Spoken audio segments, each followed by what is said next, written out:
Eh, yo soy Luis Alcaraz, soy investigador de aquí, de la Facultad de Ciencias.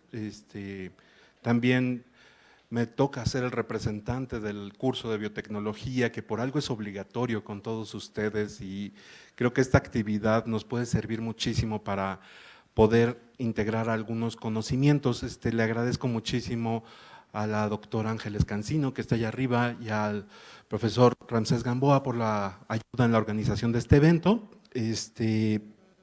Y bueno, vamos a tener varias charlas. Alguien me canceló de última hora, que es una compañía que se dedica a hacer síntesis de genes aquí en México, que trabajan en Guanajuato, pero los tendremos el próximo año eventualmente y les puedo contar brevemente qué hacen.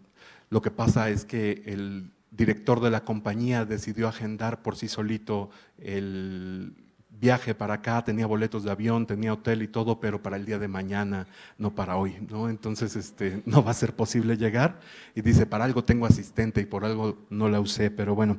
Entonces voy a entrar de bateador emergente de última hora para llenar este hueco, y les voy a platicar en la penúltima presentación un poquito de qué es lo que estamos haciendo. También viene representante de una empresa que es de Sartorius Biotech, que van a tener un stand aquí afuera, y estamos en proceso de que, gracias a la intervención del profesor Gamboa, van a donar un bioreactor de veras para docencia, y esto va a ser algo fantástico para sus prácticas eventualmente. Es un aparato carísimo y eventualmente espero que esté funcionando en docencia. También voy a entrevistar, les voy a pasar una entrevista con lo ilimitado del presupuesto que tenemos en la facultad. Estamos usando uso de los recursos de telecomunicaciones, y entrevisté al doctor Rodrigo Echegoyen, que trabaja en una empresa en Florida, en Estados Unidos, haciendo mejoramiento de cannabis, ¿no? Entonces está trabajando profesionalmente en mejorar cannabis para producción de terapéuticos medicinales. Y al final del día tendremos al doctor Diego Cortés, investigador del Centro de Ciencias Genómicas, que él se dedica a estudiar la genómica y la evolución del sexo en vertebrados, ¿no? A través de herramientas genómicas. Entonces, a manera de introducción, esta nota me llamó mucho la atención cuando la vi. ¿Me pueden apagar la luz de acá, por favor? El título de la nota dice: taquero o taxista, la situación laboral del biólogo. Y esto es una nota que salió el año pasado, y a mí me llamó mucho la atención cómo ponernos en esta falsa dicotomía de lo que es la actividad del biólogo, que es muy respetable cualquier trabajo, pero en realidad creo que en la Facultad de Ciencias, que yo soy egresado de aquí de biología hace varios años, creo que jamás tuve a alguien que me hablara como de perspectivas laborales, y es parte de lo que la biotecnología tiene muy conectado. Y, por ejemplo, esto es una definición boba que saqué de una fuente súper confiable en realidad, que se llama Wikipedia, hoy en la mañana, ¿no? Entonces Wikipedia dice en español que la biotecnología que hacemos ahorita es una ciencia que vincula a distintas disciplinas de la biología, que son la biología molecular, la microbiología, inmunología, bioquímica, genética, bioinformática, que la intención de todo esto, al final del día, es permitir el estudio y manipulación de sistemas biológicos como microbios, plantas y animales para la producción de bienes y servicios, ¿no? Entonces, esta sería como una definición operativa que seguro ya vieron en clases, pero quería ponerlos en contexto. Se calcula que el 50% de los que formamos parte del Sistema Nacional de Investigadores en este país, o sea, la mitad de los que estamos en el SNI, nos dedicamos directa o tangencialmente a cuestiones relacionadas con biotecnología. Entonces, a nivel de actividad de investigación, que es como el perfil que nos gusta tener aquí en Biología de la Facultad de Ciencias, hay una buena chance de que la mitad de los que se dedican a hacer investigación profesional en este país, cerca de la mitad se calcula que están relacionados en cuestiones de biotecnología, ¿no? Y actualmente tenemos más de 500 empresas. En este censo de 2011 había 480 empresas que se dedican a actividades biotecnológicas, sobre todo en el sector productivo, Y esto nos lleva a que en realidad tenemos como muchísimas perspectivas y es un área de crecimiento fantástica la biotecnología. Se los pongo en términos fantásticos porque la única otra área que crece a la velocidad de lo que está creciendo la biotecnología en investigación, desarrollo, inversión y oportunidad de que los contraten en algo son las telecomunicaciones y la cuestión de cómputo y la cuestión de telefonía móvil, comunicación móvil y todo eso no crece tan rápido como está creciendo la biotecnología actualmente, ¿no? Entonces, creo que es bastante relevante que hablemos de esto y en realidad la palabra de biotecnología nos cuesta muchísimo trabajo porque tenemos como varios atavismos en el cerebro y uno de ellos es como este esencialismo, ¿no? De que las cosas no se pueden mutar, que tienen una esencia, que no lo podemos mover y que por ejemplo, pensamos que si un gen se transfiere entre especies distantes, la gente piensa que este proceso al final va a hacer que parte de esa identidad del organismo se transfiera, ¿no? Entonces, cuando alguien oye que le pusieron un gen de un pez a una planta, no puede quitarse de la cabeza que la planta va a saber a pez al final del día, ¿no? Entonces, es algo complicadísimo y viene desde la época de la Grecia clásica y por ejemplo, nos hace pensar mucho que estos fenómenos son puramente naturales o que solo existen con una finalidad y que finalmente están guiadas por un agente y que cualquier modificación genética no es natural y por lo tanto los biotecnólogos tenemos esta carga y esta lastre que nos hace que estamos jugando a ser como una especie de deidad. Pero pensemos en esencialismo, les voy a decir, piensen en la palabra perro. ¿Ya todos tienen en su cabeza un perro? ¿Sí?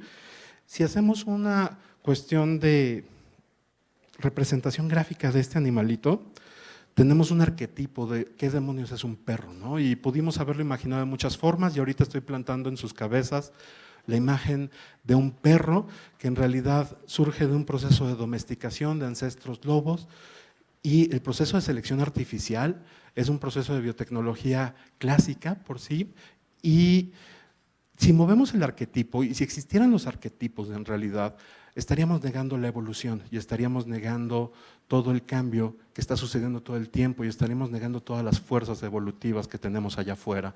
Entonces, ¿ya pensaron en el arquetipo del perro? Esto lo describe más o menos. ¿Qué pensaría el ancestro del lobo de todo lo que hemos hecho con su descendencia hasta ahorita gracias a la selección artificial, ¿no? De tener a estos pequeñines con problemas respiratorios, gracias a que alguien decidió que necesitamos perros pequeños que fueran braquicéfalos, que no pueden ni respirar, hasta los perros gigantes y toda la variabilidad. Y todo esto es porque tuvimos la oportunidad de hacer domesticación múltiple y al mismo tiempo tuvimos la oportunidad de seleccionar características que nos interesan. El no saber cómo se seleccionan estas características no nos impidió de hacerlo y de la misma forma no nos impidió poder al final del día domesticar un montón de especies sin entender un carajo de qué era genética, de qué era la bioquímica, cuáles eran las mutaciones, cuáles eran las fuerzas evolutivas atrás de todo esto, que ahora lo conocemos y ustedes como biólogos, la evolución no solo es un concepto abstracto, la evolución tiene aplicaciones bárbaras y múltiples. Y México, en especial dentro del rubro de la biotecnología, hemos hecho contribuciones importantes a nivel mundial dentro de la biotecnología. Por ejemplo, este investigador que se llama Francisco Oliver Zapata, que fue el fundador del Instituto de Biotecnología de nuestra universidad, en su estancia postdoctoral en California hizo el diseño de un vector, de un plásmido que sirvió para clonar genes y que esto al final del día dio como consecuencia que se pudiera producir insulina de forma recombinante. ¿Sí? Entonces, la implicación de esto, y la diabetes es ahora una epidemia a nivel global, pero las implicaciones de esto tienen impactos grandísimos. ¿Y qué creen? Fue un mexicano el que se aventó la puntada a hacer esto y este es un personaje que sigue en activo y que lo tenemos cerquita. ¿Cómo se producía? Y yo nunca he visto una manifestación en contra de Escherichia coli produciendo insulina recombinante para las personas que requieren insulina. ¿Y cómo se producía esto antes? Esta imagen es apantallante, donde en los 50 se necesitaba una cantidad inmensa, se necesitaban cerca de 2 toneladas de páncreas de cerdos para ser procesados y obtener algunos cuantos gramos de insulina. Ahora toda la insulina que se produce en bioreactores, que de esto les van a hablar un poquito más tarde, a través de bacterias modificadas genéticamente y se hacen en sistemas libres de animales, ¿no? Entonces, las implicaciones de la biotecnología son amplísimas y no sé si sabían que teníamos un mexicano detrás de toda esta historia, ¿no? Y la domesticación es una cosa bárbara. Vimos el ejemplo de los perros, pero por ejemplo, vean este ejemplo con las brasicáceas, donde los ancestros de estas plantas, que es Brassica oleracea, dio lugar a través de selección artificial a toda esta variedad de plantas que se consumen ahorita, ¿no? A partir del mismo ancestro común, la selección artificial es brutal. Ahora, quiero traumarlos un poquito. Los microorganismos, los que trabajamos en microbiología, en particular los que trabajamos con bacterias, tenemos no tenemos ningún problema en realidad para aceptar el hecho de una cosa que se llama transferencia horizontal de genes. La transferencia horizontal de genes hace que se puedan transferir genes de una especie a otra, lo que en otros contextos llamaríamos un transgénico, ¿no? Entonces, en bacterias es algo que ha sucedido todo el tiempo. El origen de nuestras mitocondrias, el origen de los cloroplastos son eventos gigantes de transferencia horizontal de genes que han dado lugar a nuevos linajes a nivel biológico. Pero el concepto de transgen nos mete muchísimo ruido. Y ahora voy a hacer una encuesta con ustedes rapidísimo. ¿Quiénes de ustedes han visto un árbol con chipotes de este tipo? Están viendo transgénicos que sucedieron en la naturaleza sin necesidad de que ningún humano o que ningún biotecnólogo metiera mano en este caso. Están viendo el producto de una infección por una bacteria que se llama Agrobacterium, que infecta a estas plantas y le inyecta genes que producen la comida de la misma bacteria y esta bacteria se reproduce y genera estos tumores. Esto sería una bacteria patógena, pero la prima hermana de esta bacteria la conocieron en el primer semestre en la materia de procariontes. Se llama Rhizobium. Rhizobium genera estructuras especializadas, genera tumores también, pero como son benéficos les llamamos nódulos y en este caso fijan nitrógeno y hay una simbiosis en ese caso, pero los mecanismos moleculares de la interacción entre Agrobacterium y Rhizobium, ¿qué creen? Son casi los mismos. Y no sé si sabían ustedes también que Agrobacterium tumefaciens, que es la que produce cada vez que ven un árbol de estos, están viendo un transgénico, están viendo una planta que recibió genes a partir de una bacteria y que estamos viendo este fenotipo directamente a partir de esto. ¿Alguien vio que los genes que producían estos tumores estaban en una región de un plásmido, una región que se mueve y hace transferencia genética horizontal con otras bacterias, e incluso salta reinos, y en este caso fue hasta la planta? Y alguien en los 80s tempranos se dio cuenta que si modificabas los genes que eran de patogenicidad y insertabas un gen que te interesaba, la bacteria iba a hacer una transformación biológica de la planta con el gen que te interesas. Y de esta forma surgieron los transgénicos por transformación biológica de plantas. ¿Okay? Esto fue en 1983 y ¿qué creen? Fue otro mexicano el que lo descubrió.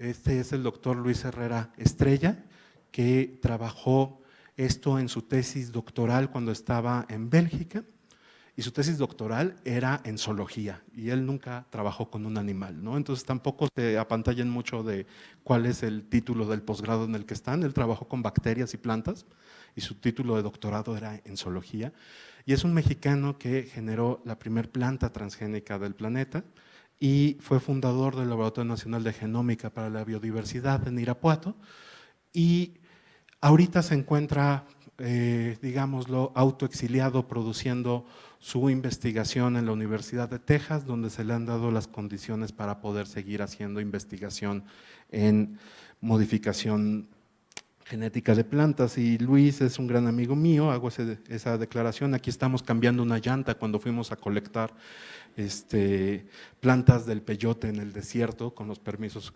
consecuentes, y de esta forma se secuenció el transcriptoma del peyote para entender cómo está produciendo estos metabolitos. Otro mexicano metido en esto, y les digo, podrían echarse un una vuelta a la entrada de Wikipedia de biotecnología en México y podrán ver muchos ejemplos de mexicanos que están haciendo cosas de frontera dentro de la biotecnología.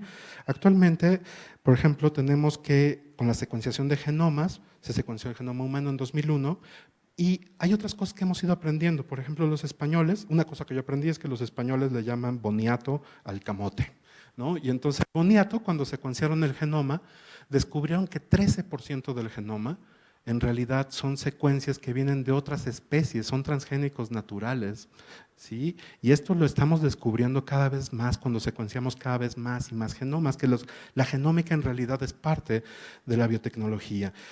Otra cosa, por ejemplo, aquí no hay ningún transgénico y tienes dos variedades de maíz que se cruzaron y dieron la de en medio.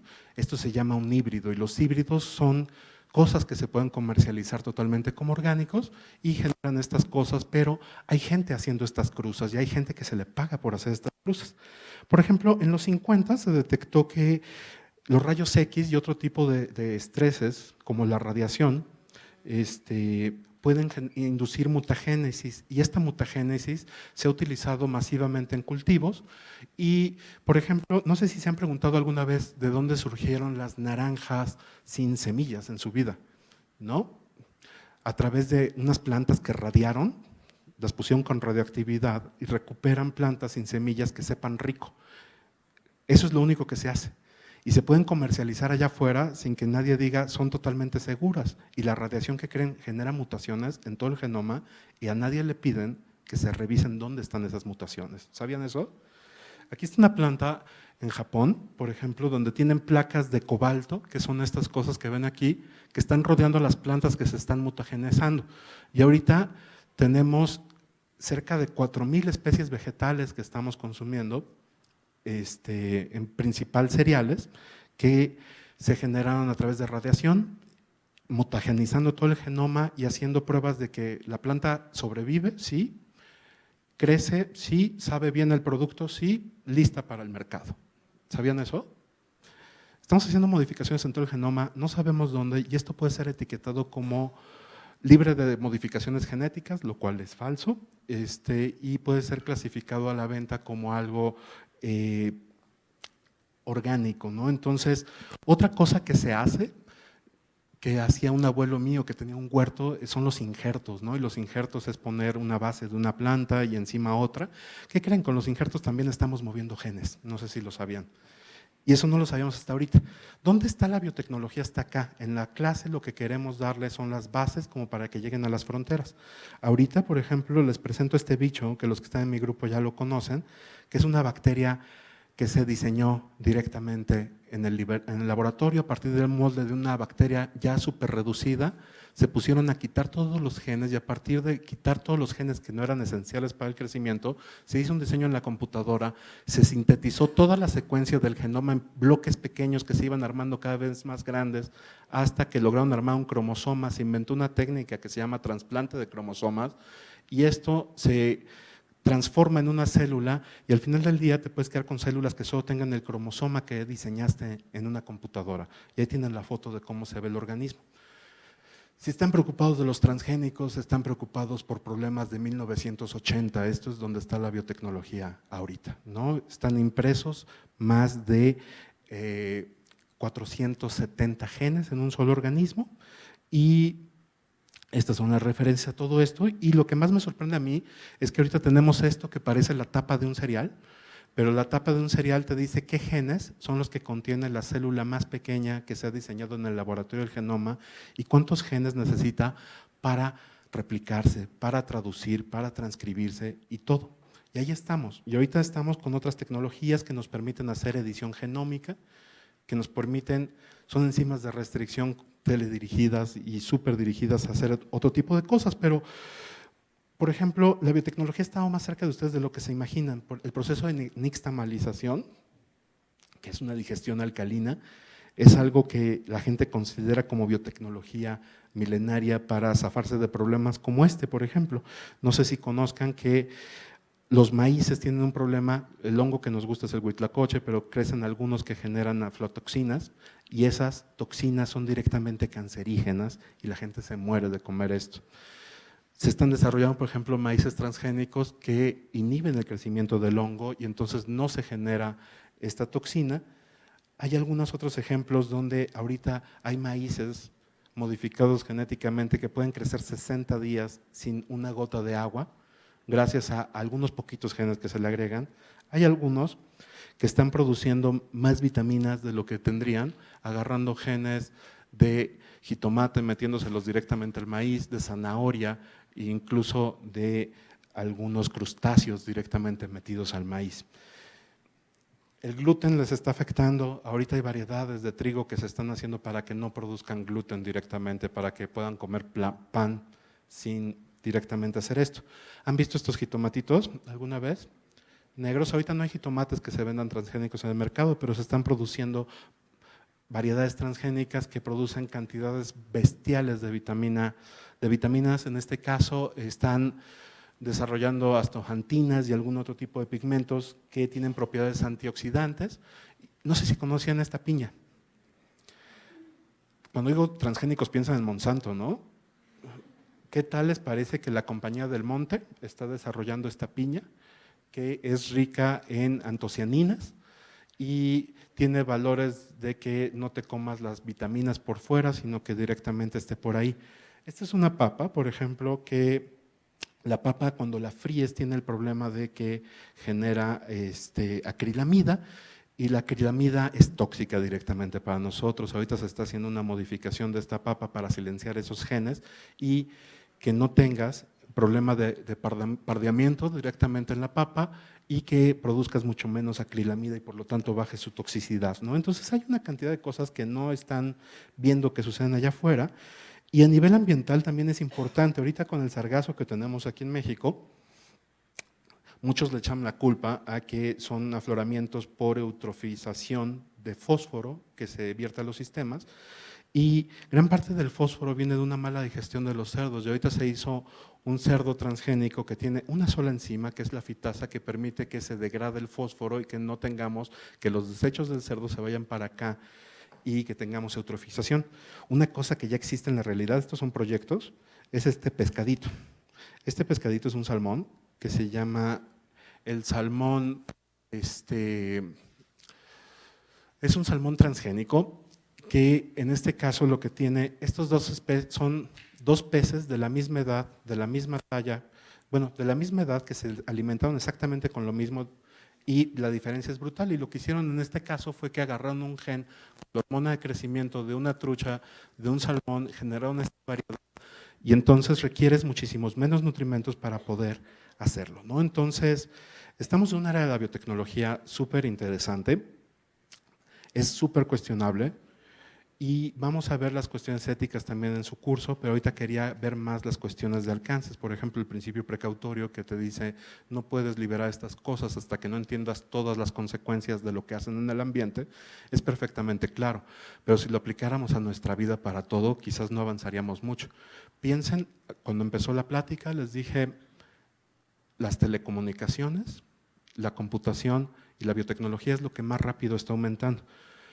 Piensen si su teléfono que traemos en las bolsitas todos, que son computadoras portátiles, han superado todas y cada una de las cosas que tiene el principio precautorio. Si sabemos todas las consecuencias que tiene para nosotros su uso, para el ambiente, y sin embargo no creo que estas cosas vayan a desaparecer directamente de nuestra vida, ¿no? Entonces, muchas gracias por estar aquí y entonces esto quería que sirviera de forma de introducción y entonces el primer invitado que tengo, les digo, por cuestiones presupuestales, es virtual y entonces lo que hice con Rodrigo fue directamente una entrevista que preacordamos y se las traigo aquí para que conozcan a alguien que viene del área biológica y ustedes cuando salgan profesionalmente van a estar compitiendo no solo contra los biólogos, van a estar compitiendo contra la gente de bioquímica, los biotecnólogos, los agrónomos, los químicos farmacobiólogos y de distintas formaciones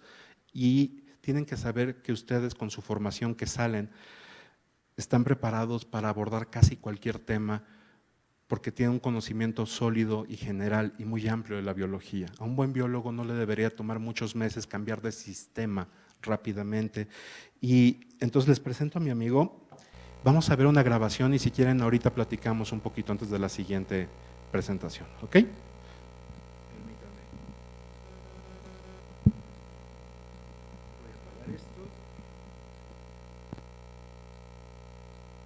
Muchas gracias por aceptar, Rodrigo. Sé que tienes como el tiempo súper cortado y no sé, de lo que te pasé en las preguntas, quisiera empezar a que nos platiques un poquito tu trayectoria académica, qué estudiaste de licenciatura, qué hiciste, qué cambiaste de perfil hacia maestría y después cómo cambiaste en el doctorado, qué fue lo que decidiste hacer.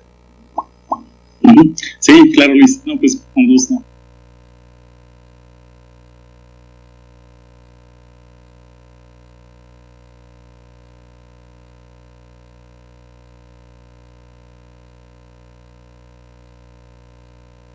Y bueno, pues en cuanto a la trayectoria académica, yo estudié primero agronomía, fitotecnia en la Universidad de Chapingo.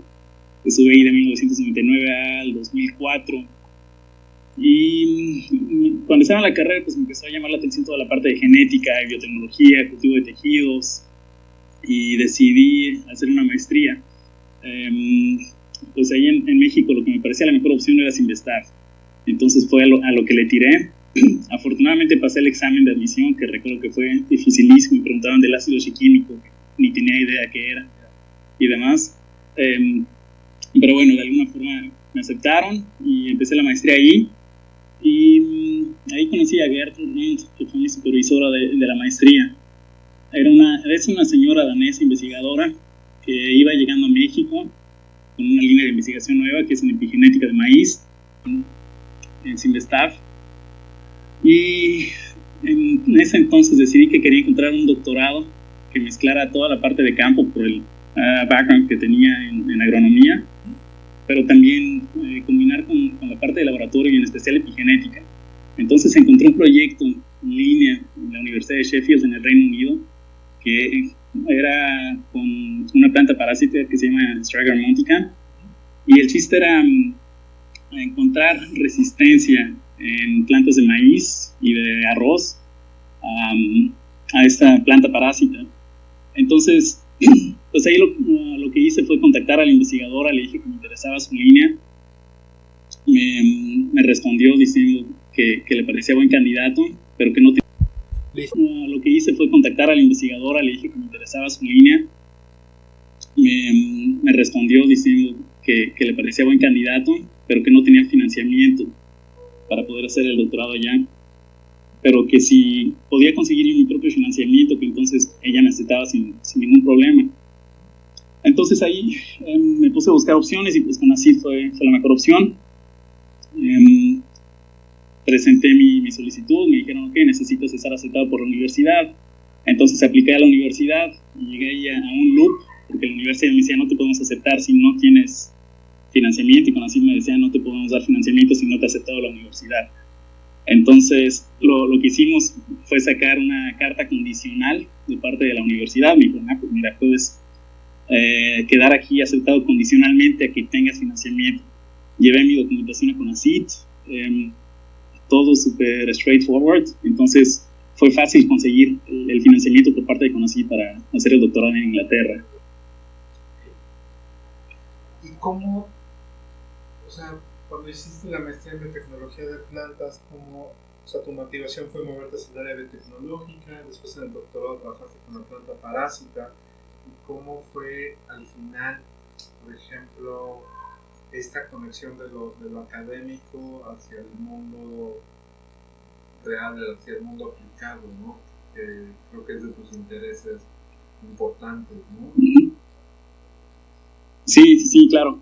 Digo, desde la maestría, como lo decías, ¿no? Toda la parte biotecnológica, y el doctorado, el título es en Plant Sciences, porque era una combinación, no era biología molecular, ni era tampoco solamente histología, era un doctorado en diferentes ramas de la ciencia que trataban de contestar una pregunta biológica.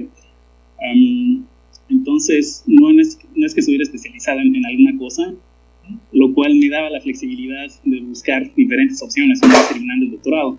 No era de que había opciones que dijeran, bueno, pues buscamos aquí a una persona que sepa nada más de biología molecular o que sepa nada más de regulación de genes alguna técnica en especial, sino más bien es un espectro más amplio de acción. Sí, claro. Entonces, en ese entonces busqué opciones tanto en academia como en industria privada. Por un lado, yo quería seguir haciendo un postdoc y seguir la ruta que muchas personas en el doctorado deciden seguir, junior, hacer un postdoc senior, después conseguir una posición de profesor asistente y después finalmente volverse parte del staff de alguna facultad. Pero bueno, si el sector académico está competido en México, lo está bastante más en Europa, pero pues en mercados competitivo y pues no es fácil agarrar posiciones allá. Y como quiera, yo tenía mi contrato con CONACYT en el que decía que terminando el doctorado necesitaba regresar a México por lo menos 6 meses para que me dieran la carta de liberación. Entonces fue lo que hice. Terminando el doctorado regresé a México, estuve aplicando posiciones en Inglaterra, en Francia, en Israel, en Japón. Y platicaba también con mi director de la tesis de licenciatura en Chapingo y él me dijo, tengo una oportunidad con unos conocidos en Pioneer, en DuPont, en mejoramiento genético de maíz, ¿te interesa? Y dije, pues ponme en contacto. No era una opción que yo consideraba viable en ese entonces. Los contacté y me dijo, la posición es en Puerto Vallarta. Y decía, ok, perfecto, me agrada la idea. Los contacté, les gustó mi perfil, me llamaron, fui a entrevista a la estación que estaba en Puerto Vallarta y así fue como me conecté con la industria privada. Pero no fue hasta mediados de abril de 2013 que tuve mi primer día laboral. Y pues ahí sí llegué a Pioneer. ¿Es tu empresa en la que sigues trabajando ahorita? No, en esa empresa estuve trabajando de 2013 hasta 2018. Entonces fueron un poquito más de 5 años que estuve ahí. Estaba como gerente de investigación en el programa de maíz. Estaba en lo que se conocen como los viveros de invierno. Entonces, en esa estación, hay varias estaciones de este tipo de la empresa. Una está en Puerto Vallarta, otra está en una isla en Hawái, otras 2 están en Chile y una está en Brasil. Entonces, parte de la función de esas estaciones era recibir semilla durante el invierno para continuar el ciclo de mejoramiento, para hacer avances y nuevas generaciones de cruzamientos en maíz. Y tenemos diferentes programas ahí. Tenemos uno de incremento de líneas de dobles haploides, que es una tecnología muy utilizada en maíz para generar líneas, las invert lines. Y tenemos también parte de cruzamiento y tenemos unas pruebas que dan de aislamiento, probando diferentes hembras nuevas experimentales con un macho bien caracterizado para ver potencial de rendimiento. Y teníamos cerca de 300 hectáreas experimentales de parcelitas que iban de 1.5 metros hasta 4.5. Entonces, estamos hablando de 500,000 parcelas experimentales que tenemos ahí. Todo hecho manualmente. La siembra se hace mecánicamente, control de plagas y todo. Es una operación agrícola impresionante, pero toda la parte de polinización se tiene que hacer de manera manual. Sí, claro. Entonces, entrenar mucha gente, cumplir con protocolos, y ahí es donde entra toda la parte administrativa de la industria privada, que no te dicen hasta que estás ahí, ¿no? O sea, estar siguiendo protocolos, reportes, línea de mando, evaluaciones de fin de año, definición de objetivos y toda la parte administrativa que resulta muy aburrida, que no tiene nada que ver con ciencia. Cláusulas de confidencialidad también. Claro, sí. Toda la información generada ahí es propiedad de la compañía. Cuando salí tuve que firmar un contrato de confidencialidad, de que no iba a revelar ninguno de los secretos corporativos ni nada de la información, no iba a sacar de los protocolos estándar ni utilizar información para vender a otras compañías o la competencia. Sí, claro, porque eso te cae una demanda gigantesca de cachan, ¿no? Claro, sí, no, ni para qué hacerlo. Oye, cuando te entrevistaron, ¿qué fueron las cosas que te preguntaron? ¿Te acuerdas en esa ocasión? Sí, me preguntaron qué tan familiarizado estaba con la investigación en maíz, con mejoramiento genético, cómo se generan los híbridos comerciales, qué sabía de la compañía. Eso también fue algo importante. Cuando uno aplica a una compañía, tiene que investigar acerca de la compañía a la que está aplicando, ¿no? Claro. Si ven que no tienes ni idea de qué es, no hay forma de que pases al siguiente paso. Sí. Y de tu CNE, ¿qué fue lo que o sea, de tu nivel de experiencia dentro de estas compañías, qué es lo que se requiere profesionalmente? ¿Hay oportunidades como para gente solo con licenciatura, o necesitas maestría, o necesitas doctorado? ¿Qué tipo de perfiles son los que viste que reclutan en estas compañías? En México, para DuPont, para Pioneer, ahora Corteva, fue la fusión en junio de este año, se completó la fusión. De Corteva es un monstruo enorme ahorita, y ahí tenía compañeros de trabajo que tenían maestría, 2 gerentes tenían maestría, algunos de los asociados también tenían nivel de maestría en fisiología vegetal o en fruticultura o en cosas que no estaban tan relacionadas, y la mayoría de los empleados tenían licenciatura. Había algunos contratados que los contrataron aún antes de que tuvieran el título, entonces estaban como pasantes, pero los contrataron con la promesa de que iban a sacar el título lo más pronto posible y demás. No sé si lo hayan hecho, ¿no? Pero así se les contrató, dieron buena entrevista y entonces pasaron el filtro ahí del gerente que los contrataba. Una cosa importante que sí yo hacía en todas las entrevistas era preguntarles el nivel de inglés, porque como éramos una estación de servicio para programas a nivel mundial, necesitaban tener la capacidad de comunicarse con mejoradores de cualquier lado. Y ahí de repente había algunos mañosos que decían, sí, yo hablo 90% de inglés, ponían en su CV. Entonces en plena entrevista les preguntaba, sí, bueno, a ver, dices que hablas 90%, ¿no? Dime por qué estás diciendo esto. Y cuando iban a empezar a responder, le dije, pero respóndeme en inglés. Claro. Y ahí se trababan muchísimos. Entonces, claro. Sí, ok, pues aquí tú estás tratando de mentirnos. Y pues era ahí varias estrategias de entrevistas que uno va utilizando, vas agarrando colmillo para poder agarrar a los mejores candidatos. A mí tuve la oportunidad de formar un equipo mientras estuve en Pioneer.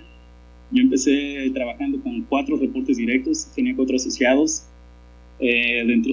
Cuando pasó un año, me dieron una promoción y estaba a cargo de 13 personas, tiempo completo, y cerca de 200 empleados eventuales, con los que había que hacer programación de actividades y long-term forecast y demás. Y después, cuando salí de Pioneer, tenía 17 empleados de tiempo completo, entre asociados, asistentes de campo y operadores, y llegué a tener hasta 550 empleados eventuales a mi cargo. Entonces era una operación bastante grande, y pues es interesante, ¿no? Al final, en realidad no estaba haciendo yo nada de ciencia, estaba haciendo puro management y coaching ahí con mi equipo, que me gustó cuando lo estuve haciendo. Nunca creí que fuera a estar a cargo de tanta gente. Me sorprendió de lo que fui capaz de hacer con mi equipo. Tenía un excelente equipo también. Entonces al final yo les daba guía y ellos eran los que tomaban las decisiones más independientemente. Entonces fue una experiencia bastante grata y trabajar con ellos. Oye, y entonces ahorita estás en otro lugar, ¿cómo llegaste ahí? Ok, estoy ahorita en una compañía que se llama Fluent Cannabis Care en Orlando, en Florida, y llegué acá por azares del destino, en realidad. Necesito platicarte cómo llegué a Estados Unidos primero. Cuando estaba en Pioneer, uno de los mejoradores canadienses, que era amigo mío, es amigo mío todavía, me dijo, tengo una conocida en otra compañía que está buscando gente como gerente de estación.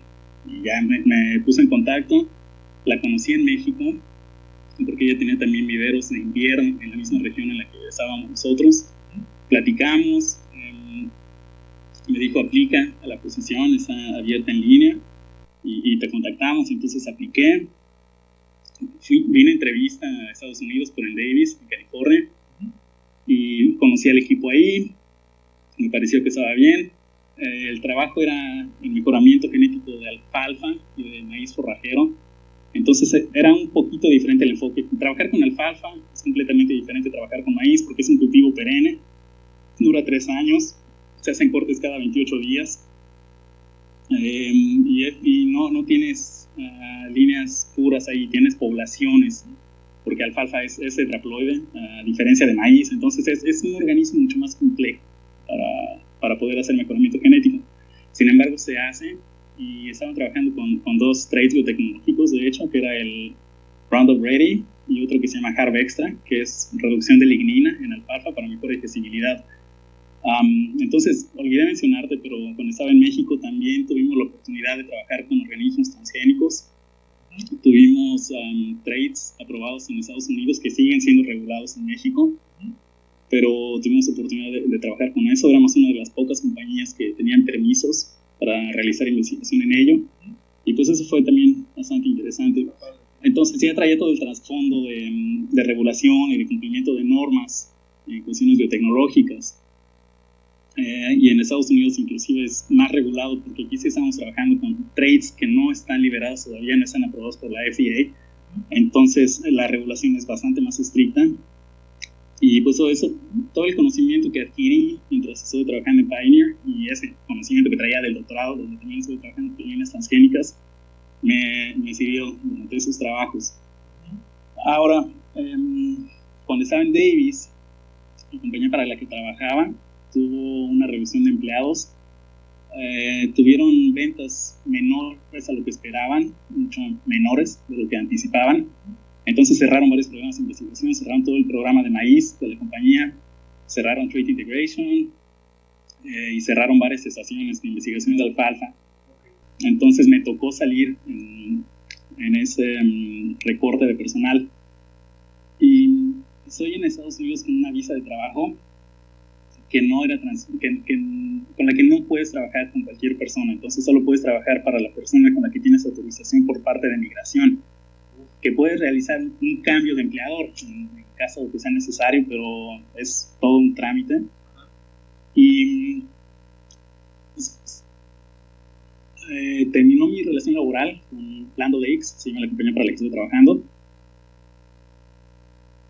y me puse a buscar trabajos ahí. Todavía tenía muchos conocidos en Corteva, aún todavía los tengo, y pues me contacté así: oye, pues ando buscando chamba acá en Estados Unidos, a ver si se puede hacer algo. Tuve un par de estas, ninguna concretó en un trabajo, y ya estaba a punto de vencer mi estancia legal en Estados Unidos, y dijimos, bueno, pues regreso a México, y estaba a punto ya tenemos casi las cosas listas para regresar, y dije, vamos a intentar poner el CV en el LinkedIn, a ver qué sale.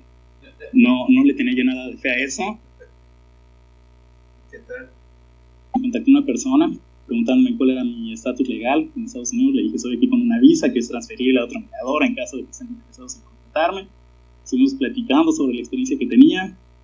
Le gustó lo que platicamos, y estuvimos platicando como 1 hora en el teléfono, y me dijo, mañana te va a llamar alguien de recursos humanos. El martes me llamó la directora de recursos humanos de Fluent Cannabis Care, y me dijo, bueno, pues me dijeron de tu experiencia y demás, platicamos un rato, y me dijo, bueno, pues me parece bien todo lo que platicamos, y el viernes de esta misma semana ya tenía la oferta por parte de la compañía para entrar. Entonces después nada más fue hacer todo el trámite migratorio, que se lleva bastante tiempo, y pues movernos a Orlando desde California. Pues fue atravesar todo el país. Sí, estuvo rudo. Sí, 5 días en la carretera manejando como 10 horas diarias. Pero sí, increíble. Pero lo logramos, y bueno, aquí estamos desde entonces. Me contrataron aquí, mi título oficial es Tissue Culture and Cultivation R&D Manager. Okay. Entonces, parte de mis labores es ver toda la parte de cultivo de tejidos para propagación de plantas de cannabis para uso medicinal, y también la parte de manejo agronómico en los invernaderos que tenemos. Okay. Y pues ahí también manejo de pH, fertilización, control de plagas, todo lo que tenga que ver con eso. ¿Y están haciendo cosas de mejora? Estamos apenas iniciando un programa de mejoramiento. Está en infancia completamente. Como la cannabis era ilegal hasta hace relativamente poco tiempo, bueno, sigue siendo ilegal a nivel federal, pero a nivel estatal ya está permitida en varios estados, entonces ya se pueden hacer bastantes más cosas. Como quiera, no es sencillo al grado de que si necesito algunos análisis foliares o demás, no hay laboratorios autorizados para recibir muestras que tengan THC. Entonces es bastante difícil tratar de navegar así. Estamos navegando mucho a ciegas todavía hasta que no haya más facilidades, pero estamos tratando de adelantar lo más que podamos. Pues ya está trabajando, ¿no? Ya eventualmente van a poder hacer programas. Sí, claro. Equipo analítico propio, ¿no? Para correcto. Sí, está bastante interesante el trabajo. Sí. Yo creo que es algo que hace pocos años lo hubiéramos visto como ciencia ficción, ¿no? O sea, estoy trabajando legalmente para entender cómo cultivar mejor la cannabis, tratar de entender cómo hacer pruebas. Y de la experiencia que he visto en Estados Unidos, hace poco fui a un congreso en Portland, y afuera del congreso estaba un lugar que se dedican a vender todos los productos que nunca había visto de cannabis en un solo lugar. Bueno, que en México los dispensarios es un poco inimaginable, ¿no? Sí, todavía es inimaginable en México. Es que había como mucha gente como súper devota de todo el producto. Lo que más me llamó la atención es que este lugar de tamaño mediano tenían como cultivo hidropónico y tenían como una serie de cosas que están tratando de hacer mejoramiento, pero muy amateur, ¿no? O sea, como que mucha gente como que no, es que para ayudar con esta otra, tengo esta concentración de estos metabolitos que va a estar más buena, pero sí le vi un potencial brutal, ¿no? Todo sí, el trabajo, cuando gente profesional como tú ya se mete a esto, pues creo que puede ser algo súper más redituable, mucho más productivo, mucho más dirigido. Sí, esa es la idea. Sí. ¿No? Por ejemplo, de lo que te pregunté, así como en términos generales, no de un producto en particular, como cuánto dinero sientes que invierte la compañía en el desarrollo de una nueva línea, por ejemplo, de un producto nuevo, y no sé, como cuántas veces fallan y cuántas veces tienen éxito en esta generación de nuevas líneas, de nuevos productos, nuevas líneas.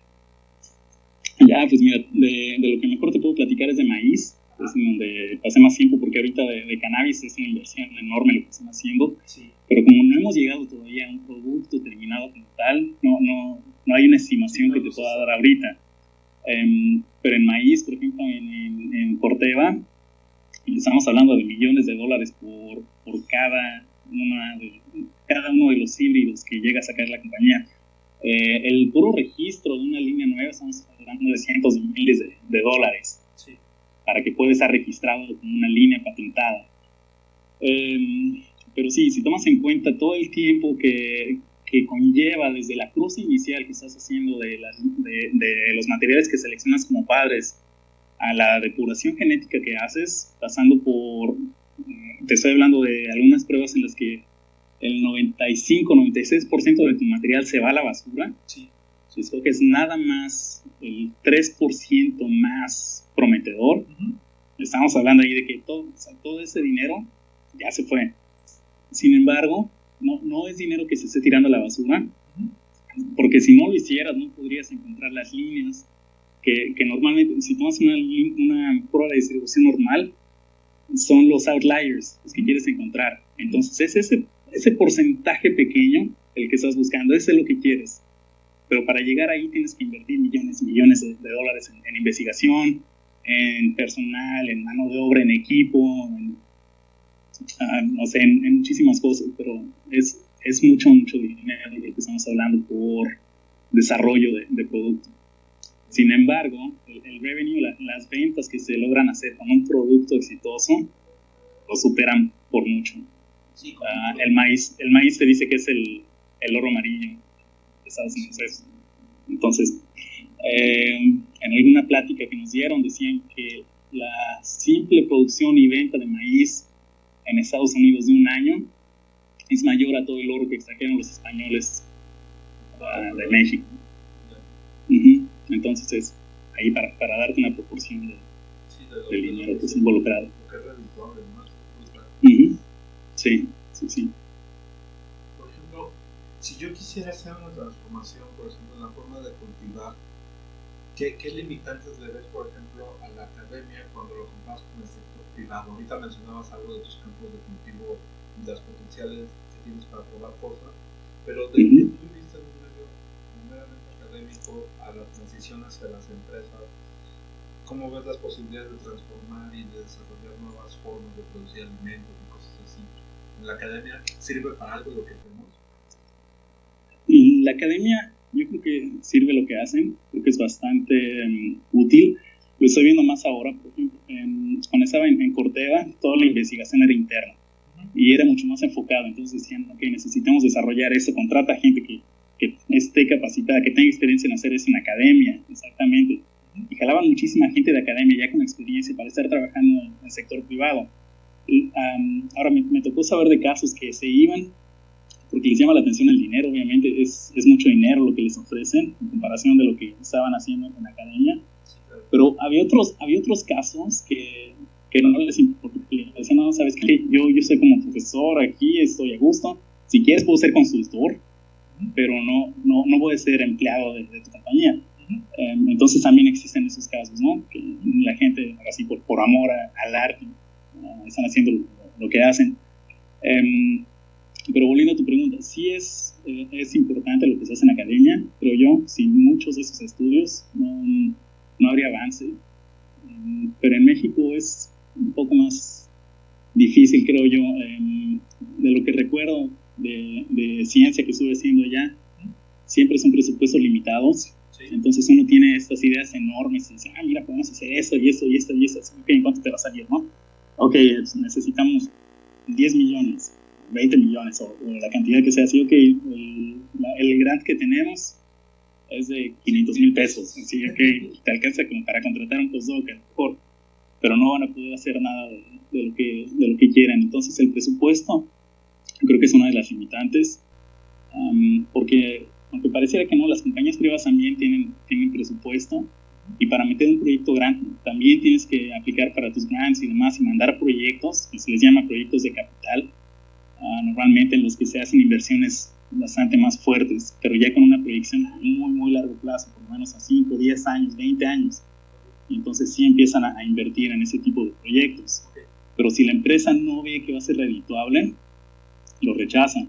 Y también hay muchísimo rechazo de proyectos dentro de las compañías.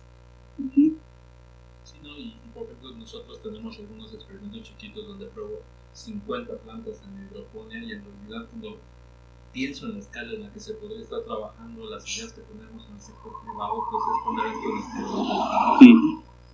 Sí.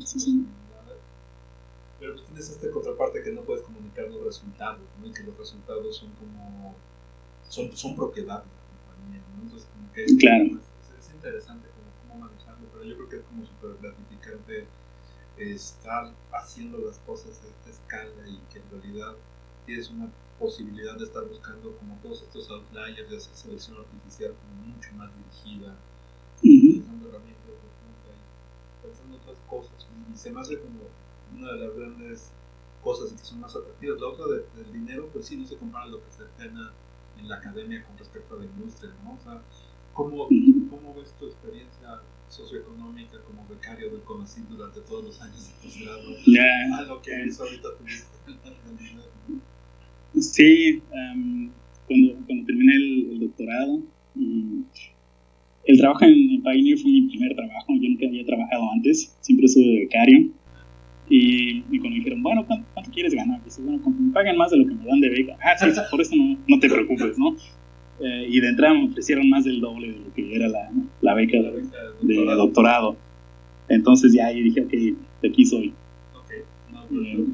Y sí, digo, en cuestión económica, en realidad, afortunadamente, nunca he tenido carencias ni nada. No digo, tampoco tengo mi auto deportivo del año ni nada así.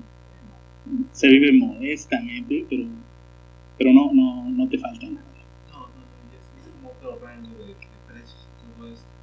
Oye, para nuestros alumnos,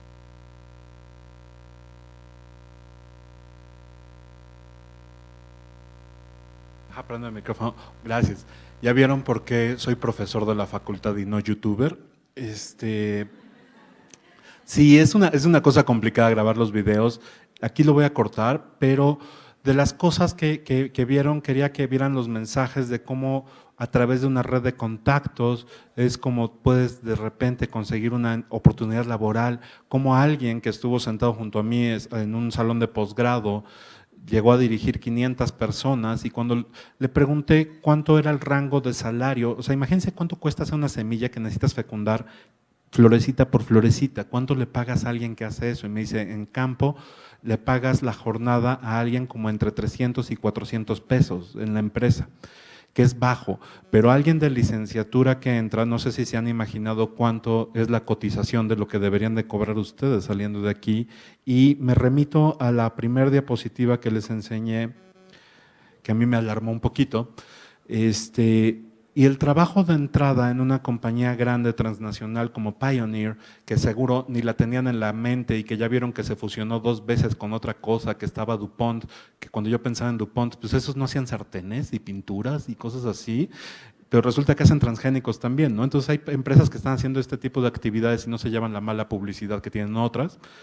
Pero, por ejemplo, me comenta que el rango de salario para alguien recién egresado de licenciatura en una de estas empresas está al menos sobre los 20,000 pesos y que si tienes un empleo de manager va subiendo pero brutalmente, y la escala a la que prueban cosas no tiene nada que ver con lo que podemos hacer en los laboratorios, ¿no? Entonces, ¿cómo se conecta uno con estas empresas? O sea, hay veces que se pueden ir a hacer estancias profesionales y de ahí ya directamente estás haciendo experiencia para conectarte y entrar a muchos otros lados, ¿no? Entonces también el consejo es aprovechen sus experiencias profesionales, los servicios sociales pueden servir como para muchas cosas, además de cumplir el compromiso social del servicio social, también puede ser como un punto de entrada para generar experiencia y hay muchas más cosas allá de la academia, ¿no? Entonces, no sé si tengan dudas en lo que la siguiente charla, la gente de Sartorius viene a instalarse, podemos platicar.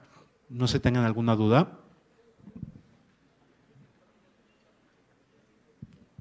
Ok, todo está clarísimo, ¿no? Vieron que con LinkedIn, con esta red social, en menos de una semana que ya estaba a punto de ser bateado, descubrieron allá el perfil de este colega y le ofrecieron trabajo. Si traen la presentación de una vez, que la traigan. Creo que es una experiencia bastante divertida. Si se fijan, él era agrónomo de formación y terminó haciendo cuestiones de biología molecular, a él le gustaba la epigenética y luego se fue con plantas parásitas y entonces en realidad la licenciatura, las tesis que hagan no son un sello de muerte para que se van a dedicar a eso toda su vida, pueden reinventarse muchas veces a lo largo de su vida y entonces creo que pueden aprovechar la ventaja de tener una carrera tan general como biología. Uno de los sentimientos que tenemos los egresados cuando salimos de esto es, ay, sé de todo y no sé de nada, ¿no? Sé de tantas cosas, pero no soy especialista en absolutamente nada. Y yo los invito a que lo vean como una fortaleza que se puede aplicar para moverse a múltiples áreas, ¿no? ¿Ya está? Ok, entonces, no sé si tengan alguna duda de lo primero que les platiqué, ya lo conocían, habían visto estas piñas moradas, ¿no? ¿Se las imaginaban? ¿Se imaginaban que los arbolitos con estos chipotes eran transgénicos que suceden allá afuera? ¿Se imaginan cada vez que agarran una gripe viral que un cacho de su genoma se va a viajar al siguiente inafortunado que contagian? Que están llevándose cachitos de genes de un lado a otro y que de todas formas no hemos visto ni un solo monstruo darwiniano que tenga superpoderes y que pueda dominar todo el planeta por el efecto de un solo gen, es ahí donde yo digo, seamos biólogos y confiemos más en lo dura que es la selección natural y cómo un solo gen no te va a dar una ventaja brutal como para conquistar el planeta, ¿no? Creo que eso lo ven en filosofía, que no existen los monstruos darwinianos y que no está mal pensar en aplicaciones de todo esto, ¿no?